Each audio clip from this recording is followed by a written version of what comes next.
Let's say a stranger approaches you right now and says, "Hey, KB, what do you think makes a good game? And if you don't tell me, I'm gonna smash your computer." What would your first thoughts be? Well, aside from like hitting the guy. How can I take this guy up You're before he takes the computer?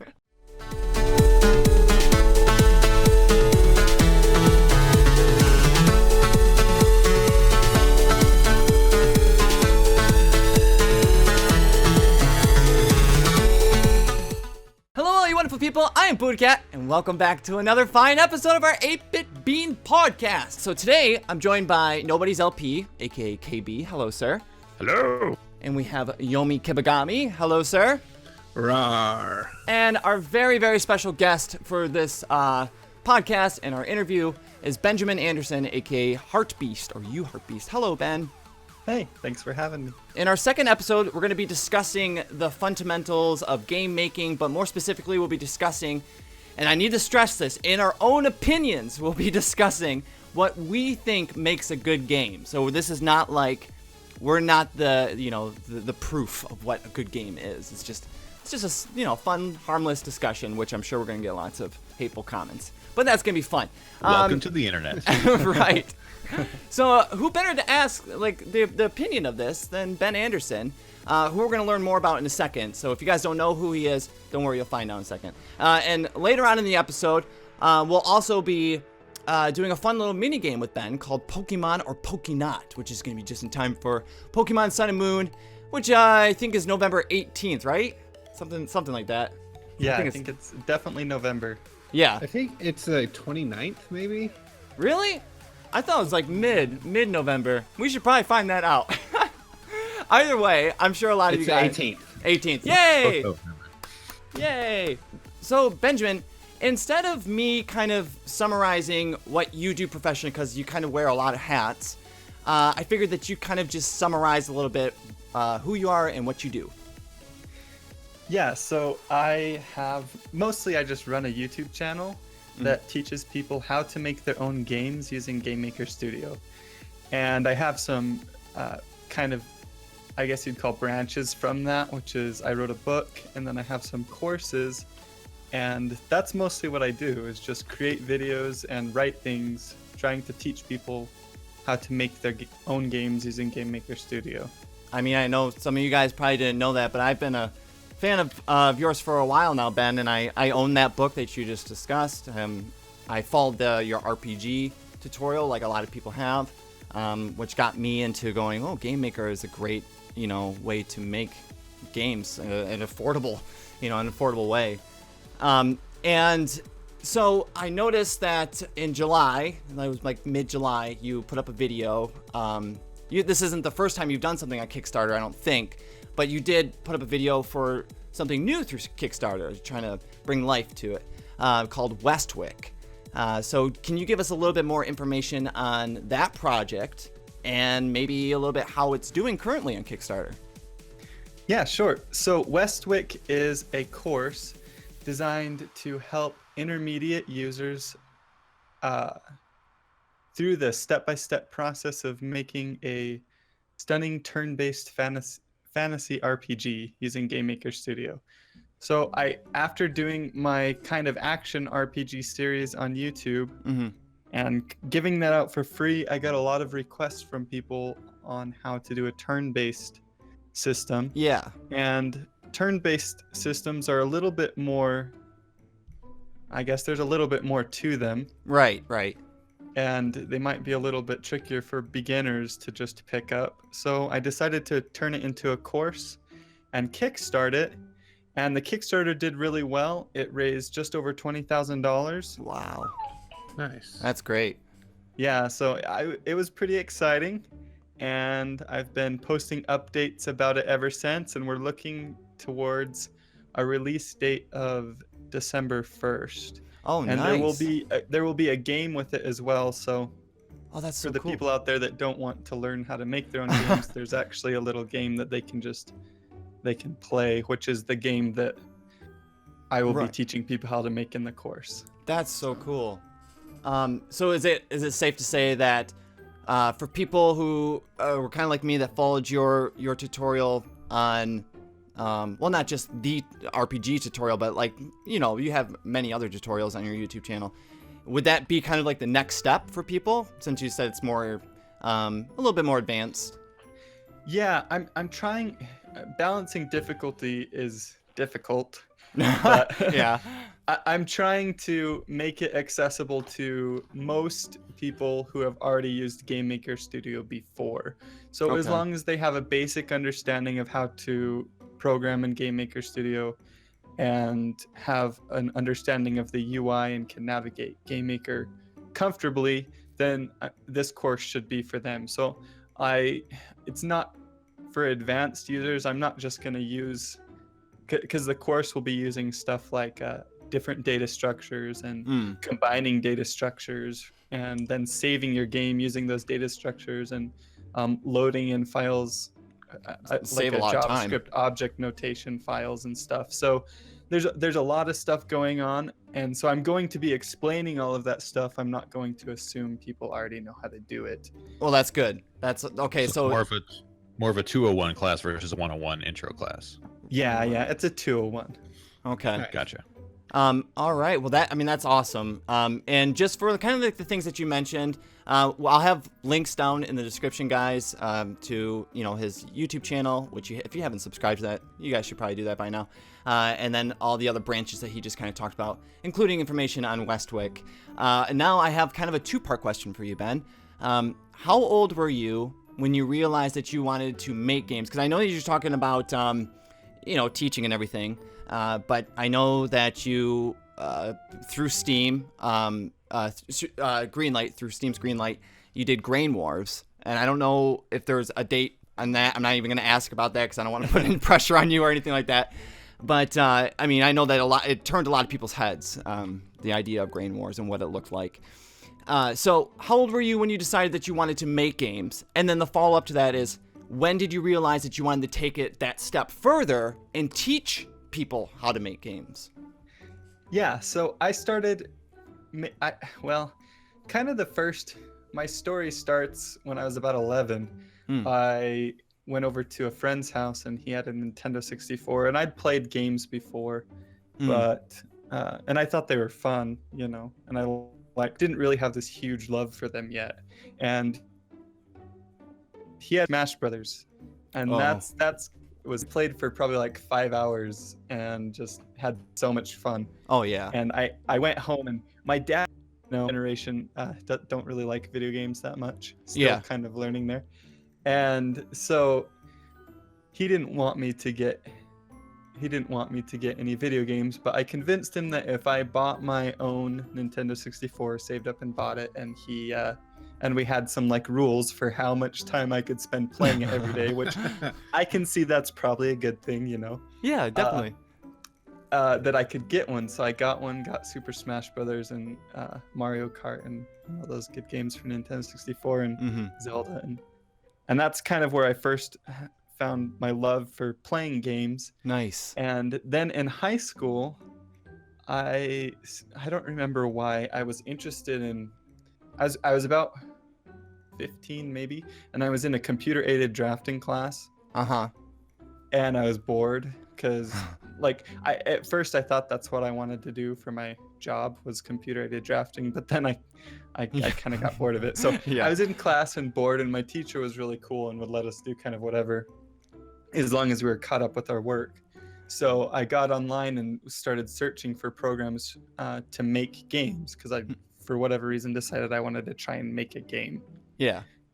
And I bumped into GameMaker, and at the time, I think it was version 5. I'm pretty sure I started with GameMaker 5, and I thought it was the coolest thing I'd ever found.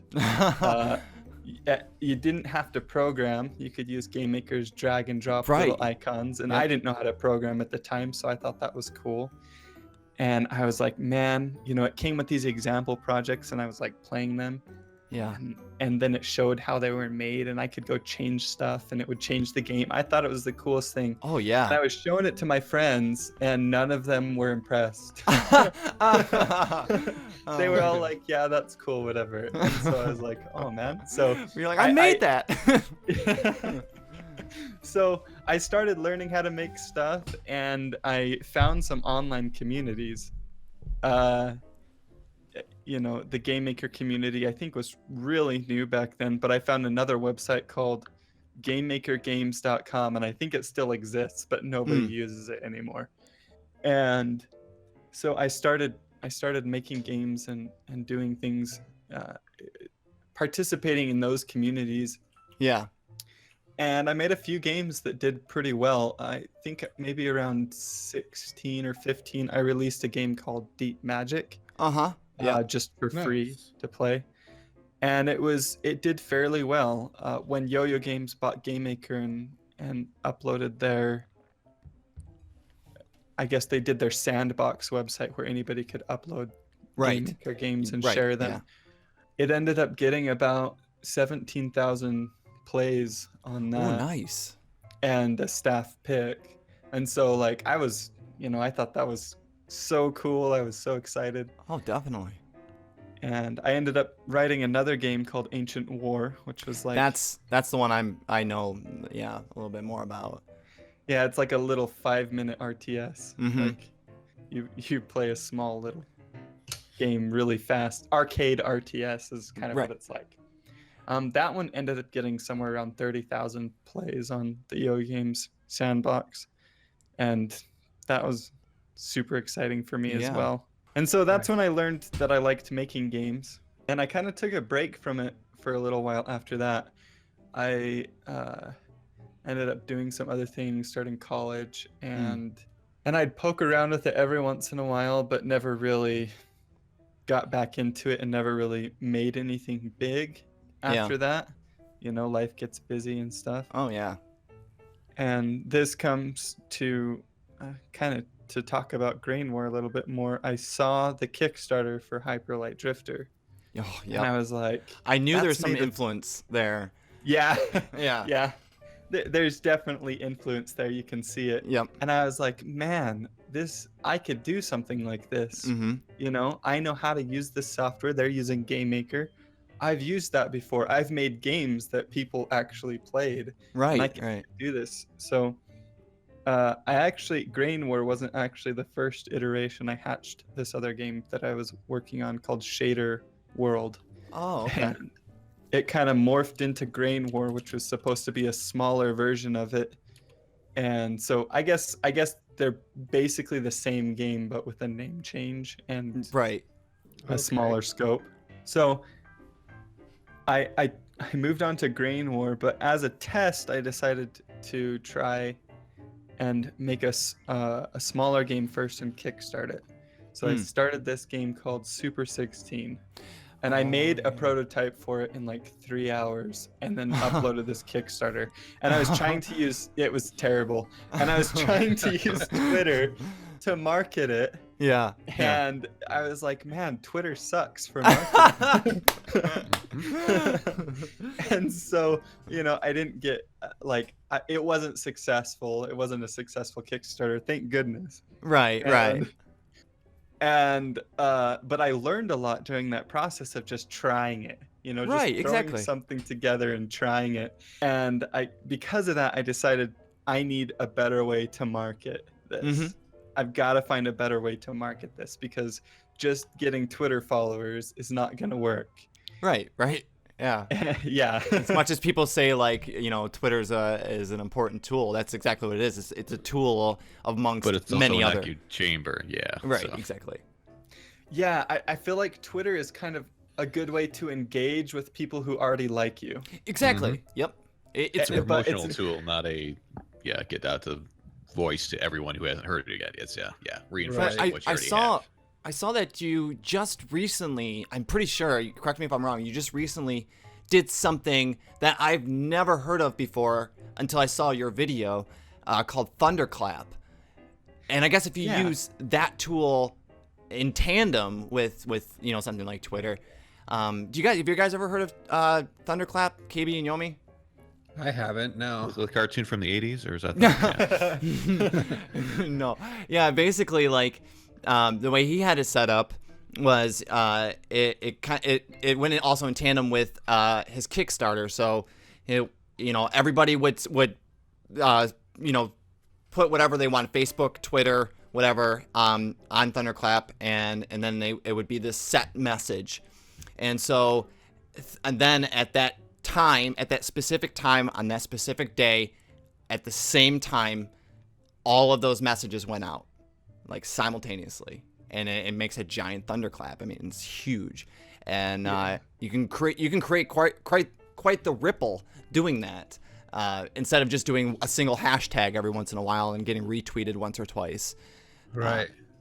Yeah, it's like Kickstarter, but instead of pledging money, they pledge social support. Yeah. They promise to share whatever message you have set up there at that specific time. And obviously it just, once they click, okay, yeah, I'll do that, then they don't have to do anything. It just automatically does it. It'll automatically tweet it for them. It'll automatically do it on Facebook for them and share that across their social platforms. And oh, nice. That's so smart. It's really pretty cool. I was happy with how it turned out. It was the first time I'd ever used it, so there was some learning going on there too, but I think it turned out well, and I think it's a good thing for people who have a release date. Like, even if you're releasing your game, if you're not doing a Kickstarter or something, you have a release date, it might be a good idea to set up a thunderclap and start building that promised social support, so that it's gonna maybe you can even make it trend, right? Or something. Exactly. Nice. That's so cool. I'm sorry I kind of got us a little off topic here with that thunderclap thing. I just thought it was so cool, and kind of went a little bit with what you were saying about the Twitter. You're talking about Grain Wars, like the process of making Grain Wars, and then I think you're getting into also the process of where you started maybe your YouTube channel, or when you started teaching, like when you thought that would be a good idea, or what made you do it. Yeah, so by this time, when I saw the Hyperlight Drifter video, I was, I don't know, maybe 24. I think 24. 20. Yeah, I was definitely 24. And I realized Twitter wasn't really going to work for marketing, that I needed to find a better way to do that. And I decided to start teaching people how to use Gamemaker on YouTube. And I was going to build up a subscriber list there, and a following on YouTube, and then I could mention my game and say, oh yeah, and when I finish this, you can go buy it, and start marketing my game on YouTube. That is I honestly, I've been following you for quite a while, and I had no idea that you started teaching as like a marketing tool.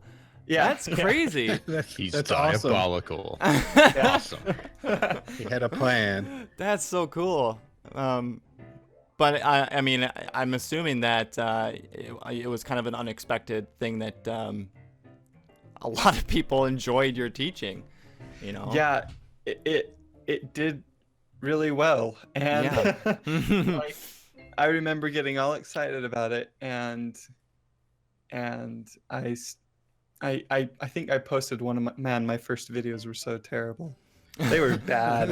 I do not recommend watching them. Okay, I'm pretty sure I have up, though. But yeah, it's a good thing. I mean, everybody, like KB just said, everybody's first videos are terrible, and I think most of us leave them up just so we can kind of look back at them every once in a while and be like, oh, okay, we have come quite a way. When you're feeling down that one day or whatever. Yeah. Forgot mine. We're still level. Let me go fix that right now. There we go. But I shared it on Reddit, and it did well there, and so I got all excited and started making some money through YouTube ad revenue. Yeah, and I thought that was gonna be how I was gonna make a living, and turns out that's not always the best way. AdSense is the one word is unfair. $8 over 6 years. Yeah, exactly. I made $4 last month, and I worked 60 hours a week, so yeah, it's justified. That was my exact first month. Was like $4, $3 and something cents. And I put hours and hours into these videos. Right. So I realized pretty quick that wasn't going to work, but that's what got me into teaching, and I, that kind of turned into my passion. I didn't realize that I had such a passion for that. I still enjoy making games and still, hopefully I eventually want to finish Grain Wars and some other games and stuff. Mm-hmm. But I love teaching other people how to do it and watching them make games some of the emails people send me are so nice. Like people, I get bad ones too every once in a while. Oh yeah, some people are so nice, and it's like that makes it worth it. When they send me this email and they're like, I'm gonna get a job as a programmer now, and I'm making more money to support my family, and it's just cool to see how. Like, I don't realize that my dumb little Gamemaker videos can actually change people's lives sometimes until they email me and tell me, and I'm like, that's cool. My daughter, she's 4 now. She'll be 5 in a couple weeks, actually.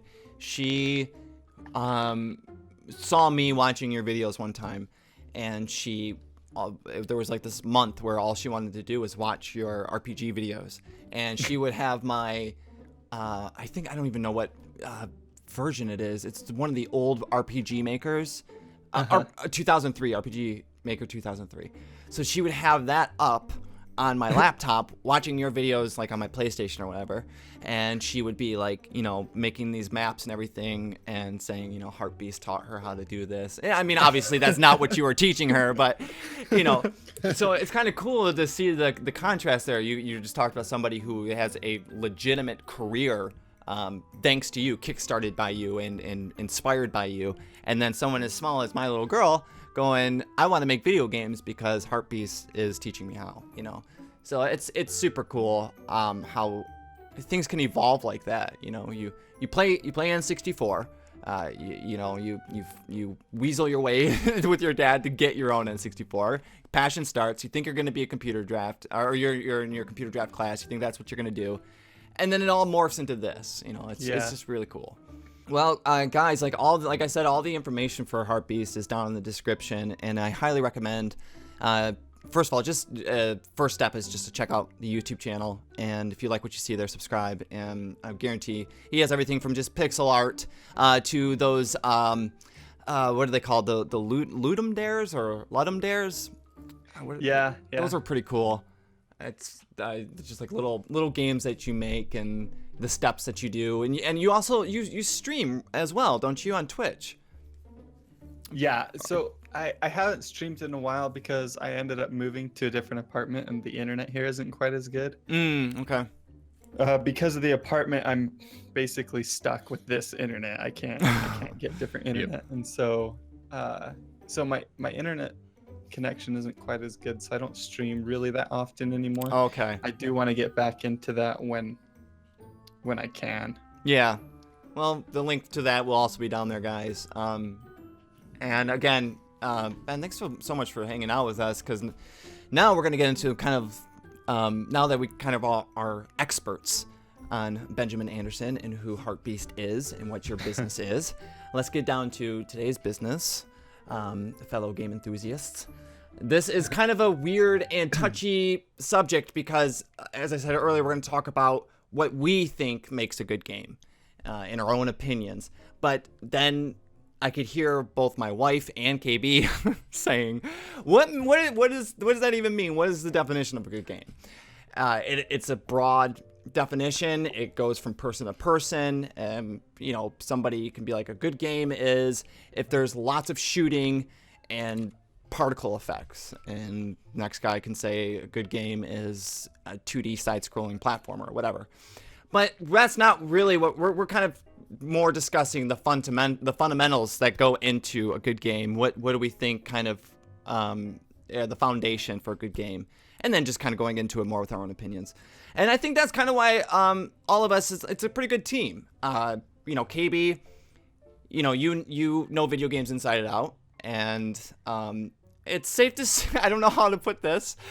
KB, remember what you say, I'm gonna make you sound bad, so go ahead. Yeah, exactly. You're kind of that's what I mean. You're kind of you take a balanced approach. You sometimes don't even, what you say isn't even what you're thinking. You just want to be the devil's advocate. And am I wrong? Am I right? I believe you just called me the devil. Yes, I think I did. No, I like to take both sides of it, as always. Yes, I like to, look at the other side of everything, good and bad. Like, this is awesome, but it could go bad here. Not necessarily to rip it down, but in order to actually help build it up stronger is usually how I look at it. Right. I usually come off as a grump, but it's not meant that way. Exactly. It's just because people don't like being challenged. Get off my lawn! Yes, like that. So. Right, exactly. And then, of course, we have Ben here, who has both worked and taught professionally in the gaming industry. Myself, I am been playing video games since I can remember. I am just a straight-up video game nerd, an enthusiast, collector, whatever you want to say, and even try my hand in developing it. And of course, Yomi, you're another one. Oh, with me though, this is my problem. Is I'm a little bit too kind. Like, I could play a really bad game and be like, well, it's still the alpha phase, guys. $60. It's not alpha. Right. But I'll do whatever I can to defend. There's because a patch coming. Right. The patch is coming, and they're talking about doing this. Anyway. No Man's Sky. Right. I knew that's what you're getting at. And then Yomi, I say that you're almost there with KB. You know video games inside and out. You're somebody that I can always turn to and trust for good video game news sources and just video game recommendations. And you can take kind of a balanced approach as well. So yeah, I've been playing since my Apple IIe days. Me too. Pac-Man on the 5.5 floppies. Yep. Zork. I've been playing Zork. I played Zork when I was a kid. I love text-based adventures. Yeah, you did to be a hipster. I did no such thing. I blame my uncle for that. You're like, I had the N64 and I was like 9. It's like I was in college when that came out. Blah blah blah. All right, so KB, since you've got the biggest mouth right now, why don't you start us off?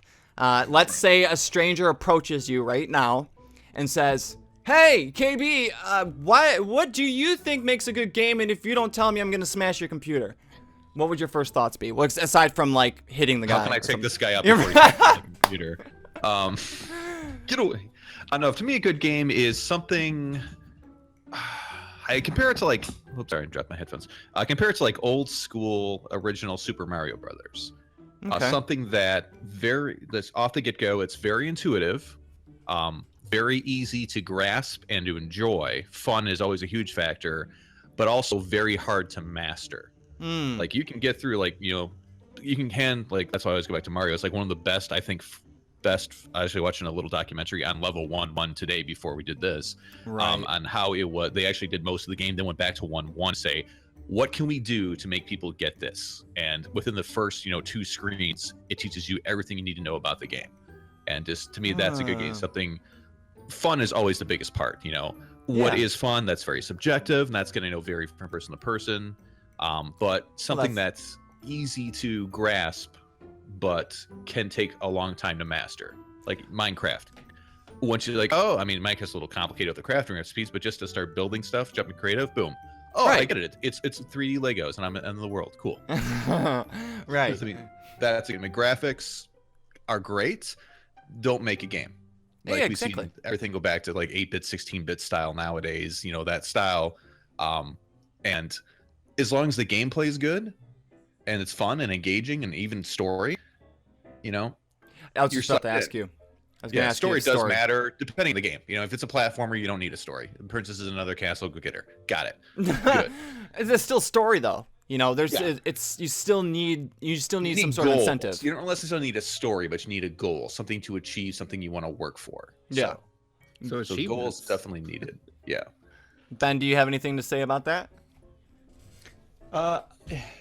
So are you asking me the original question? Yeah, I guess. Yeah. What do you? If someone came up to you, or comments on what I said too. Yeah. Whatever. Comments on KBs, or if someone came up to you and said, "Ben, what do you think makes a good game? And if you don't tell me right now, I'm gonna smash your computer." And you can't. Obviously, your first thought can't be, "How can I take this guy out?" Yeah. Yeah, he's kind of a jerk, isn't he? He is. He is. We don't like this guy. The guy or me? Which one? Both. The guy. Okay. So I agree with most of what you said on I think not all fun games have to be intuitive, although I do think that the majority of fun games are intuitive and just easy to pick up from the get-go. Mhm. I kind of think a game is an experience, and a fun game is just a good experience. And so whatever that experience is, if that is like I played a game a little while back called Path to the Sky. I don't know if you guys have heard of it. Yomi, you played that, didn't you? Path to the Sky? I'm pretty sure. Not sure. I know what you're talking about though, Ben. That game looked really good. It's on my wish list. It's a little roguelike, but the guy puts a spin on it, which is that it's like a casual, maybe not casual, maybe that's not the right word. It's like a, I don't know, maybe it is a casual. It's like a relaxing roguelike, which is the weirdest thing, right? That is very weird, yeah. and so the game the first time I tried it, I had a hard time with it, and I did not have a good experience. And the second time I played it, I switched up the controls, tried some different controls, and found something that worked for me. And I actually enjoyed the game, and after playing it the first time, I didn't think I was going to enjoy it. Now, I don't think it's the best game in the world, and I think it might turn some people away if they run into that same roadblock that I did and not give it another go. Right. But I did like the experience once I was able to get into it and start playing it. Yeah. It wasn't super hard. It was kind of hard, but I almost just enjoyed moving around through the world and you're saying, like what KB was saying is he likes it being intuitive and fun. You're saying it doesn't even need to be necessarily intuitive or fun. You're talking more of the experience makes a good game, right? Well, I think a good experience makes it a fun game. Okay. And so if you have a good experience, then it makes it a fun game. But not everyone could have a good experience. Somebody else could play that game and have a bad experience, and so I guess overall you want to get the most good experiences you can out of your players, right? And that makes it a fun game. And I think like KB was saying, that making it intuitive can contribute to that. Yes. To get started, especially. Yeah. I mean, it's games, should evolve and get complicated more as you progress, but right off the get-go, if you have to read a manual to get past the first screen, you did something wrong. If you need tool tips every 5 seconds just to get moving, you did something wrong. Who reads manuals anymore anyway? Exactly. Who reads anymore anyway? Right. My first thought on what you were just saying, Ben, when you're saying like a fun experience, you were talking about a fun experience, you're talking about a good game and all that. What was that game called? It was really big, an indie game about, it's either the father had cancer or the father's son had cancer. Something about dragon. Yeah, that game. I did not play it. I'm like most people, I have a huge phobia of cancer, and I had many family members pass away of it. And I would safely say that most people who played that game did not have a fun experience. However, it won so many awards. So many people talked about it. I mean, the buzz was huge. How do you define good experience versus fun experience? Because people probably had a great experience with it, even though they hated it, but they hated it for a good reason. Not that the game was bad, just that it was an emotional roller coaster. Exactly. Exactly. Yomi, do you have any first, let's say the same guy that we definitely do not like comes up to you and says, "Hey Yomi, what do you think makes a good game? And if you don't tell me, I'm gonna smash your brand new computer." Right. Well, like you guys said, intuitive stuff like that. Then I've grown up. My favorite genre of games are role-playing games because I love the story. Mm-hmm. It's like reading a book where you're putting yourself into the game, and it's like choose your own adventure. Oh yeah, definitely. So I'm big on the role-playing games and stuff, and then also just the games with a lot of story that will captivate you and stuff like that, make that good experience. Yes. One of the unique games I've played recently was Epistory Typing Chronicles. It's a typing game teaching you how to type words and stuff like that, but the story in it just engaging. I couldn't put it down. Yeah. That And I finished it in a day. I watched your videos on that. I had that on my wish list for a very long time. So, you can even say right now that one of the ingredients for a good game is its uniqueness, a unique experience. So we have fun experience. Something new that Right. you haven't seen in a game before. That's like, I hadn't thought about this gimmick or uniqueness of it. Right. Oh man, gimmick versus uniqueness is one thing though. You know what I mean? Right. Yeah, there was a puzzle game when I was at PAX. It was that you split the world. It was kind of like Lemmings, but you had to split the world and move things to get your little guys to the little spaceship to escape the level. Oh, that's cool. And it was just something different. Yeah. I even going back to what Ben was talking about earlier, the game Hyper Light Drifter. I, like many people, was very excited for that game. Waited, I don't even know how long it was, the years, since the game was announced, and people reading about it, waiting for more. People, who put their money in Kickstarter, and like everybody waiting for the first beta, whatever. And I think one of the most interesting things about that game is there's absolutely no dialogue. None. There's no voice actors. There aren't even any words from what I can remember of the gameplay. It's just pictures. Like if you come up to an NPC and they tell you a story, it's through like 3 or 4 pictures, and then and a lot of that can be, a lot of people could say that's a bad experience. People said that it was too slow. They found it extremely confusing. I liked it because they took almost what you're saying, Yomi, the RPG factor, the choose your own adventure type of book or story. You make your own story. Exactly. You model it after your own type of thing. It's like going to an art museum and interpreting a painting one way, and the guy next to you says, well, no, I see this. I think that's super cool.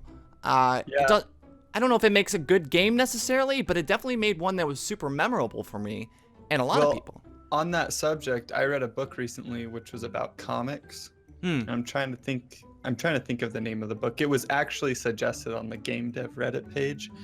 And so I picked it up and read it.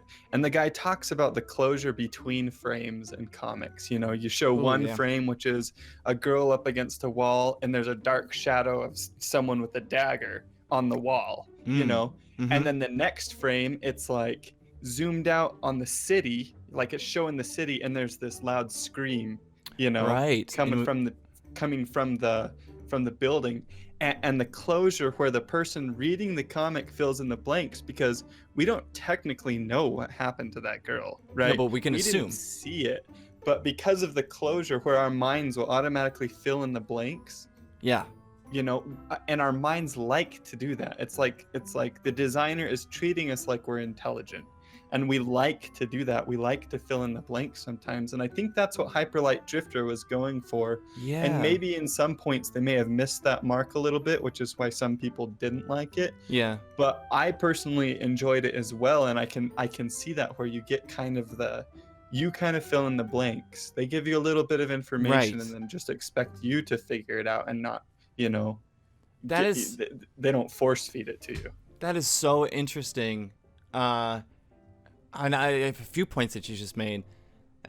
First of all, I'm a huge comic book nerd, and my friend and I used to spend every Friday, we would go up to our local comic book store, binge on a bunch of comics. And my friend and I, we used to read comics the same way. We would read through front to back, no words, only pictures. We would just go frame by frame, coming up with a story, whatever. Then we'd flip back to the front, then read the entire dialogue. Huh. I don't know many people who have done that. Maybe that's a common thing, but never heard of it before. It's definitely a really unique experience, and my mind immediately jumped to that. Another thing that you just mentioned, which I think is kind of an interesting point for an ingredient for a good game, is the developer treating its audience not necessarily as they're intelligent, but they're not idiots. So we can even go back to what KB said with the game being intuitive. Sometimes there are games that are a little too intuitive, where the tutorial is so long, and it's like. That's not what I meant at all. I know, no. I know that's not what you meant. I'm talking tutorial. Yeah. I'm talking just. It reminds me of another point, which is being a little too intuitive. A big tutorial. Yes. You did something wrong. And you just want it to stop. You're just like, I get it, dude. A is jump, X is fight. Let me do it, please. Yeah, I think intuitiveness goes hand in hand with treating your audience like they're intelligent too. I think if you make a game that's designed for people to pick up and be able to figure out really quickly, like Mario, you design the game in a way, the original Mario, to where by the end of the first level, you've taught them how to move and jump and kill enemies, and you've taught them all the basics. Then you're treating your audience like they're intelligent, right? Mario doesn't have a tutorial. It doesn't sit there and force feed it to you. And I think they go hand in hand in that sense.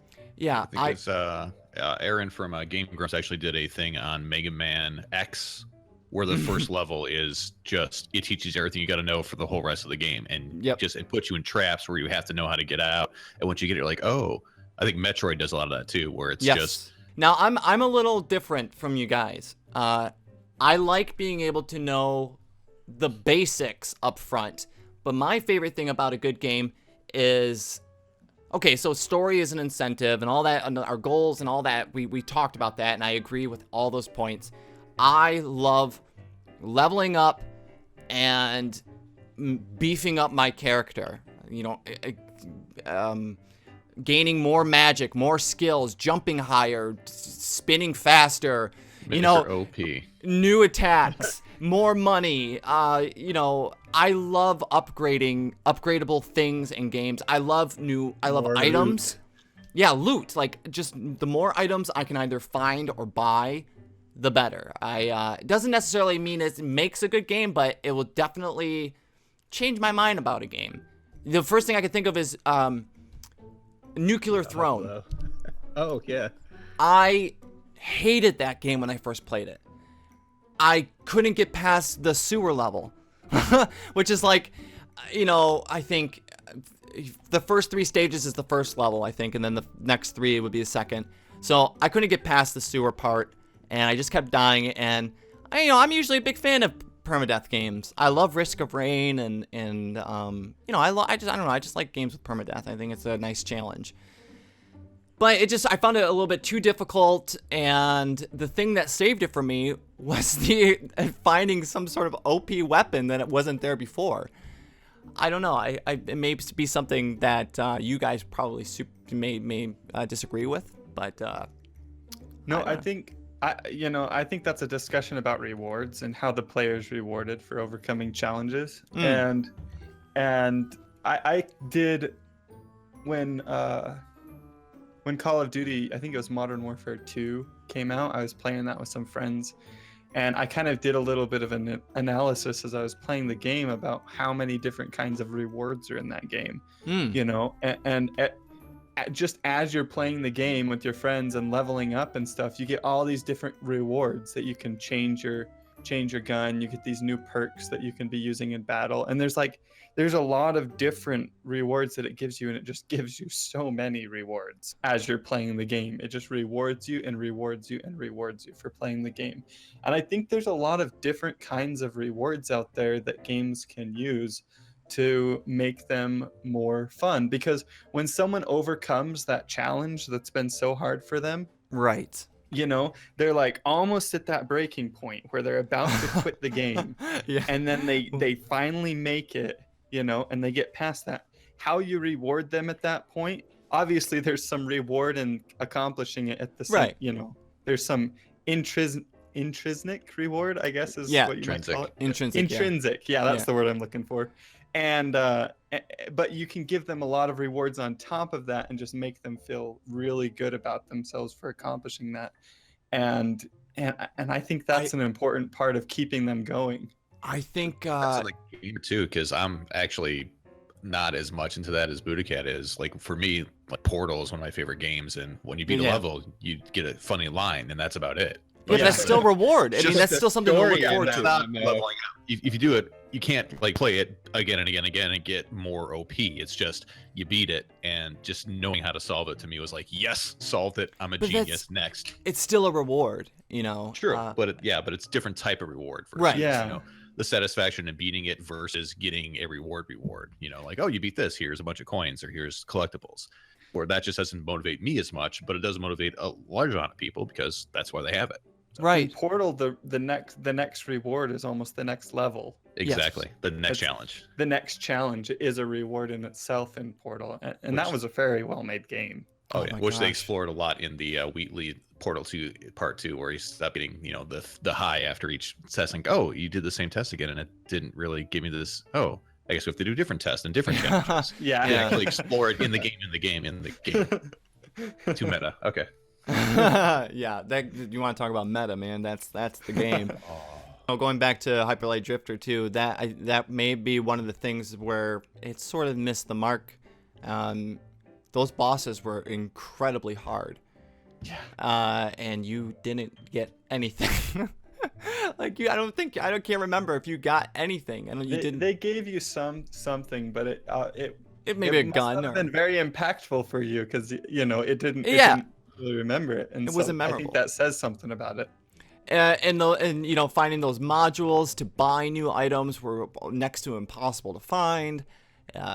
It was, but you know, again, it could all be argued that in itself is the reward. You finding it, going, oh, thank God, there it is. But then you get to the store and you're like, man, this was such a pain in the butt to find. Do I really want to spend it right now? I just want to hold on to it for a little bit longer. All these things, if they're done right, can make a good game. You know, intuition is a very hard thing to try to get right. If you do it right, it's awesome. If you do it wrong, then you're sitting through a boring tutorial or whatever else it could be called. Hold X to pay respects. And I actually read a really long article. It was in Game Informer magazine, I think 2 issues ago, about they're focusing on Darkest Dungeon, and they were talking about what makes a game too hard.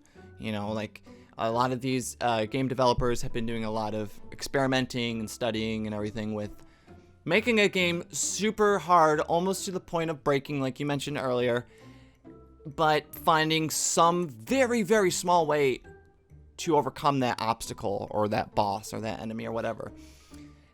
I don't know about you guys. I don't know if I like games like that. I'm not a big fan of things like Dark Souls or Bloodborne, and games that are just like... Even Super Meat Boy.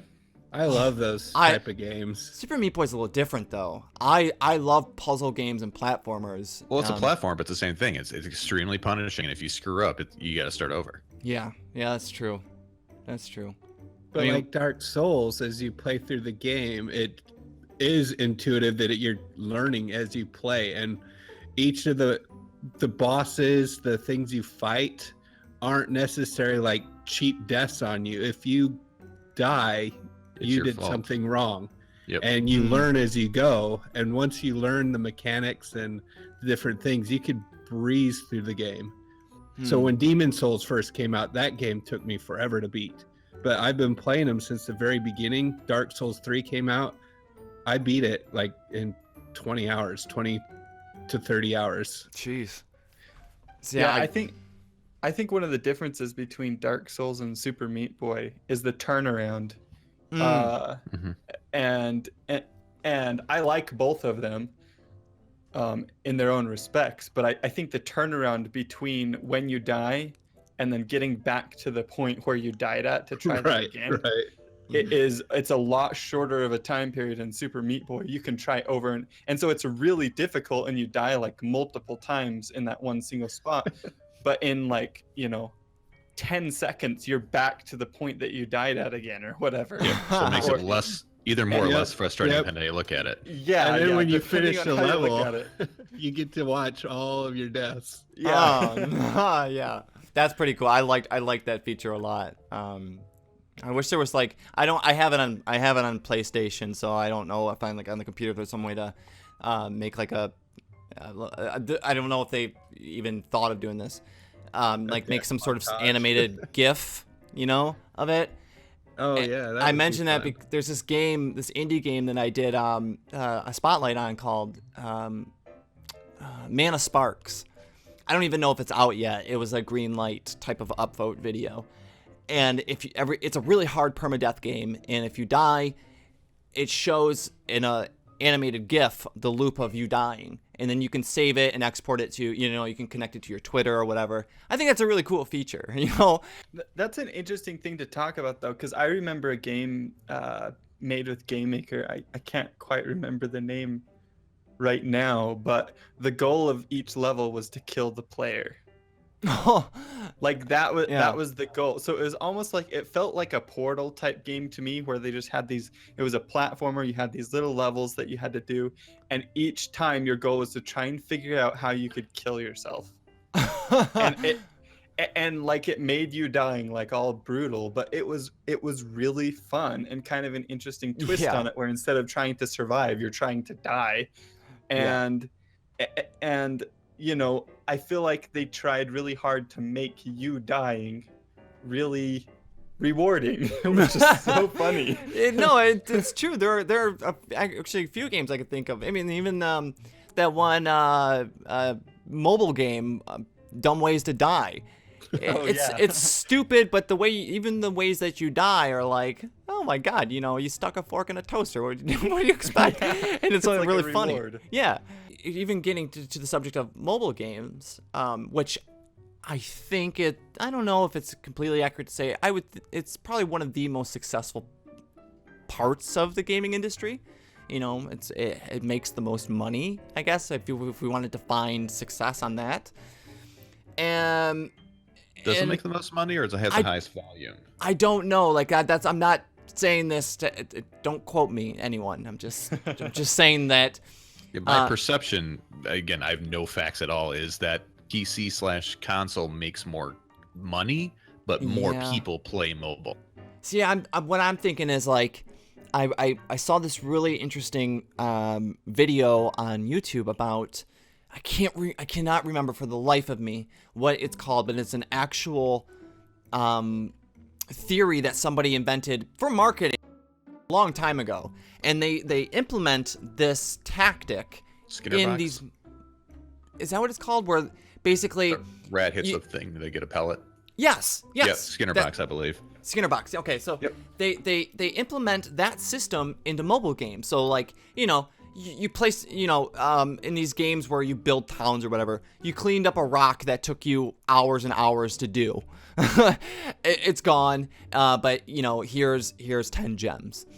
It's that silly little system of, like, you do something, here's a cookie. You do something else, here's another cookie, and you keep doing it, and then all of a sudden you do something and there's no cookie, and you feel hollow inside. You're like, but I'm supposed to get a cookie here. Where's my cookie? And then something happens in our brains where we're like, but I need this to happen now because I've been kind of conditioned this way, so I'm gonna go ahead and spend 99 cents to get a sack of cookies or whatever. You know what I mean? And then we always end up calling them, later on, saying our kid did it, and we get our money back. I think that's there's a line there between, because a lot of people will describe a good game as being an addictive game, but exactly, there's a line where addiction is not actually fun anymore, right? No, it's a trick. They're tricking you. You feel used, So, and that's kind of why I brought that point up. I read these reviews, on Google Play or the App Store, and it's always super fun game, super addicting. It always follows up with super addicting game. But does that mean that game's obviously really successful? Does that mean being addictive? Does that mean that it makes it a good game? There are really good games that I can think of off the top of my head that are really good. They're really addicting and they're really good. Yeah, I don't like those type of games, like spending the 99 cents or $5 on some of those games. Okay, I get it, they're making money, that's good, but when they have like the package, it's $99. Yes, I'm like, yeah, no. My daughter spent $400 and something on a game. I forgot when about I was on that. deployment, and she was playing on my wife's iPad and was like, "It's letting me play for free." It's giving me free donuts or whatever. Yeah, it was giving her free donuts, and she spent like $400. And I think that's gosh. where it crosses the line. Yes. Like $1 to $10, $20. Okay, that's fine. They're making their money on the game, and it's worth that, but not Right. multiple hundreds of dollars. Well, like, I think we've come up to a good question here. Can you guys think of a game that's like that you only played once, but you still think it's a good game? Like, it's not addictive, but it was good. I was trying to think of one, and I haven't come up with one yet, but Stanley Parable. Yes. I played it for about 3 hours, different endings, and I didn't want to go back to it because I thought I explored everything I wanted to. But I'm like, you know what? I only played it once. I paid like $12. That was well worth it. Yeah. I Fez is kind another of one. think Portal was that way for me, actually, now that I think about it, because I only played Portal once, but Really? I really enjoyed the one playthrough. I play that thing when I'm bored. It's like, I got 20 minutes to kill. Let me go Right. beat Portal. You know, yeah, like That I was can good. I can think of games like Fez that was just so beautifully executed, mesmerizing, but it would be hard to do it again to get the same feeling, Yeah. get the same reactions I got. The Inside game by the person that did what Oh, was that game with Limbo. Yeah, by the Limbo developer. I would never Inside play was Limbo an again. amazing game, but it's not one I'm going to go back and play. Right. I only played Limbo once. And it was great. Yeah, exactly. But yeah, it's hard to go back and experience that again. Even something as dumb as Goat Simulator. I bought that once. I really enjoyed it the first time I played it, but I don't think I could have fun with it again. Okay, so here's the follow-up question to your question, Ben. Just because you played a game and you had fun with it, okay, so hold on, let me figure out how to word this. All right, say, okay, we played a game. We loved it, right? It's memorable, and it stuck with us, and we can almost feel that same feeling again. Then when we played the game, but we're never going to go back and play it again. Does that mean it's a bad game? Or do you think that? Okay. I don't I either. think the quick answer is no. If you enjoyed it, it's a good game. Yeah. Exactly. I think a lot of Define- people define good game from high replayability. We actually have to define game too, because a lot of things, like, I never actually played it myself, but like with games like Dear Esther and was it Gone Home, never played. I don't think they'll appeal to me, but Yeah. you know, they're kind of, you play them once, you really enjoy the experience because it's an experience. Yeah. So, but is that a game? I personally believe it is. Some people say it's not. It all depends on how you look at it. And so how do you define game is another hard question we won't be able to answer today. No, that's a totally different podcast. Yeah. All right, so I think if we had to summarize everything that we just said, no matter what the genre is, if it's 2D or 3D, if it's good graphics, bad graphics, platformer, first-person shooter, puzzle, RPG, open sandbox crafting, whatever, everything that we said, no matter, and I'm asking, this is a question, no matter the genre, you think all the points we made, that those are the things that make a good game. For us, best, yes. In the best of our opinion. For our experiences, yes. Everyone listening, please, down in the comments, if you think that we missed a good point, or if you think that you disagree with us, or even agree, leave it down in the comments. Let us know what you think on this subject. And now we're going to end this podcast on a super fun note by playing a little game that we call Pokemon or PokeNOT, and we're gonna test Sir Benjamin's Pokemon knowledge. When I confirmed the interview with you, Ben, and I was like thinking of the minigame for you, the reason why I thought of Pokemon, it was because of your video where you did the Nidoqueen pixel art, and I absolutely loved it. I followed along in the tutorial. It was really fun. And I was like, I'm just going to go ahead and assume that he's a Pokemon fan. I don't know about the biggest Pokemon fan. Yeah, I'm a pretty good sized Pokemon fan. I think I'm pretty sure I've beaten at least one game from every generation. Oh, so cool. far. That's So more than me. That's pretty big, but I don't think I know all the Pokemon, so. Okay, well, I'll try to keep it fair. I'm gonna ask 10 Pokemon. Well, 10 creatures, we'll say. And I'm gonna ask 10 creatures, and if you get at least 6 right, your prize is you're a Pokemon master. There we go. That's what I've always wanted. Yes. Oh, thank goodness. Creature number 1. We're gonna just call them creatures just to be safe. And I'm gonna try to over enunciate it so you kind of understand. Fearow. Pokemon or PokeNOT? That's definitely a Pokemon. All right. Ding ding. Good job, sir. All right. Weeble. Weeble with a B as in boy. Weeble. Weeble. Mm-hmm. I don't think that's a Pokemon. Ding ding ding. Okay. It's funny, my daughter's sitting right next to me, like whispering her answers. I wasn't sure about that one. It's actually Weedle with a D as in dog. Yeah. Arbok. Pokemon, PokeNOT. Yes, that's a Pokemon. Very good. It's actually Cobra spelled backwards. It's a cobra. Yes. I actually never, I swear I never put 2 and 2 together there. Until it was you, Evolution of Yomi. Econs, Yeah, Yeah. man. which is also snake backwards. Yeah. So you are 3 for 0 right now, by the way. All right. So we got Zoodle. No, Zoodle. that's not a Pokemon. Ding ding ding. Man. See, like right there, I think if someone was like Zoodle, I'd probably be like, that sounds like a Pokemon. Magnemite. Magnemite. Magnemite? Yes. Yes, that is a Pokemon. Very good. And if you get this one right, you are a Pokemon master, sir. Dang, I'm so close. Drooloo. Drooloo. Oh my gosh! We got a Pokemon master on our hands. Yay! Very good, sir. Benjamin Anderson, thank you so much for hanging out with us for our second episode of our podcast. I really do appreciate it. Yeah, thanks for having me. It's been fun. Thank you. Guys, check out Benjamin Anderson, aka HeartBeast, stuff down in the description. As I said earlier, all of it's down there. First, check out his YouTube channel. From there, branch on out and maybe download Gamemaker for yourself. It's free, and follow along with his tutorials. It's super fun. I totally recommend it. All right, guys, that's going to conclude our second episode. Till next time, I'm BuddhaCat. I will see you all later. Bye, guys. Bye.